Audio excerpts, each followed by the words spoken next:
banyak sekali berita di dalam media sosial ini yang menyulitkan untuk kita itu bisa menentukan itu berita yang benar atau tidak, begitu intinya ya. Kemudian bagaimana ketika kita itu melihat satu konten di YouTube itu bisa melihat bahwa paham itu benar atau tidak, begitu. Kalau bagaimana untuk memilahnya? Nanti dia pertanyaan ini. Berikut yang pertama bahwa kita harus memiliki standar terlebih dahulu. Bagaimana yang pertama adalah kita menjadi satu objek dakwah ini juga kita harus tadi kan harus kita berpikir kritis ya, itu betul atau tidak, itu kredibel atau tidak, dengan cara misalnya paling mudah saja ketika kita melihat ngaji di YouTube, itu langsung kita pilah saja yang menjadi sumber itu, apakah itu Ahlussunnah wal Jamaah atau tidak. Karena ketika tidak Ahlussunnah wal Jamaah, maka itu pandangannya akan lain dengan kita. Kemudian yang kedua, misalnya oh iya, itu gurunya bersalah apa tidak? Oh, ternyata tidak pernah berguru, ternyata backgroundnya misalnya dia itu artis misalnya dan sama sekali tidak ngaji, tidak memiliki guru yang memiliki sanad misalnya. Itu harus hati-hati sampai dalam memilih guru terlebih dahulu begitu.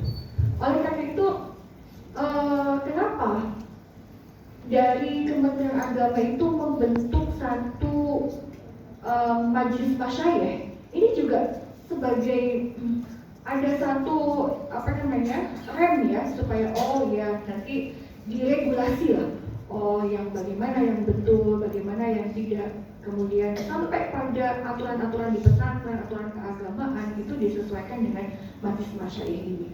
Lah, ini memilih guru ini juga penting. Satu, bagaimana kita tadi kembali tradisinya bagaimana sih? Tradisi ini misalnya Niko bukan yang berseberangan dengan kita, nanti kita ambil. Bagaimana sih otoritasnya? Dia ulama yang kuat, dia itu betul-betul belajar agama sampai gurunya itu sampai sanadnya ke Rasulullah misalnya.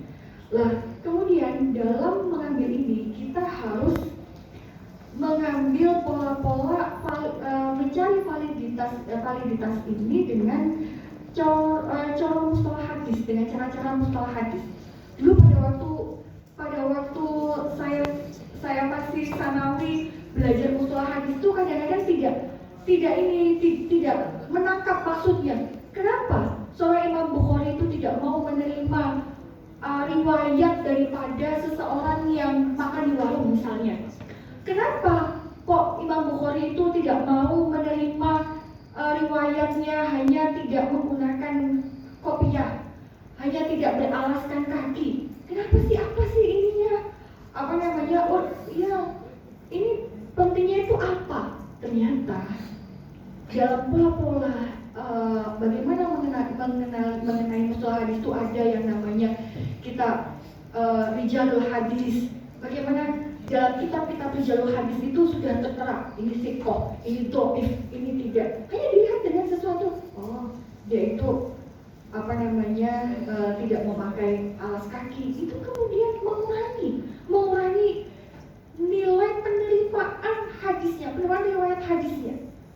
Karena apa? Ternyata sekarang bisa dipahami bahwa ketika dia tidak bisa menjaga muruah dirinya, bagaimana dia menjaga satu keautentikan ilmu agama? Bagaimana dia tidak bisa menjaga kehormatan dirinya? Bagaimana nantinya dia akan menjaga keautentikan ajaran agamanya? Dari sini tuh saling berhubungan ternyata. Jadi bagaimana ini juga menjadi amalnya ini baik misalnya. Saya jelas basic keilmuannya. Sanadnya jelas. Dari sini kita ambil syekhnya terlebih dahulu. Kemudian dari kontennya. Makanya konten-konten yang sudah ada dari sumbernya itu kemudian kita dari kitab yang mu'tabaroh. Nanti ini bisa kita ambil. Bukan dari kitab yang mu'tabaroh. Kitabnya kitabnya itu yang tidak kita kenal sebagai ulama kita misalnya, yang berbeda pemahamannya misalnya. Saya tidak menyebut satu firqah, tidak, tapi ini nanti bisa dipahami semua. Ini nanti akan bahaya sekali kalau misalnya bersumber dari bukan kitab yang mu'tabar. Jadi itu makanya ini bersambung dengan pertanyaan dari Mbak Dina dulu ya, Mbak Dina, tentang bagaimana sih saya itu belum berkapasitas sebagai seorang dai yang bisa nge-share konten-konten ajaran-ajaran fikih, ajaran-ajaran agama. Oke, kalau misalnya merasa seperti itu, maka kita tempatkan kita ini menjadi bisa menjadi penebar ya, bukan terus.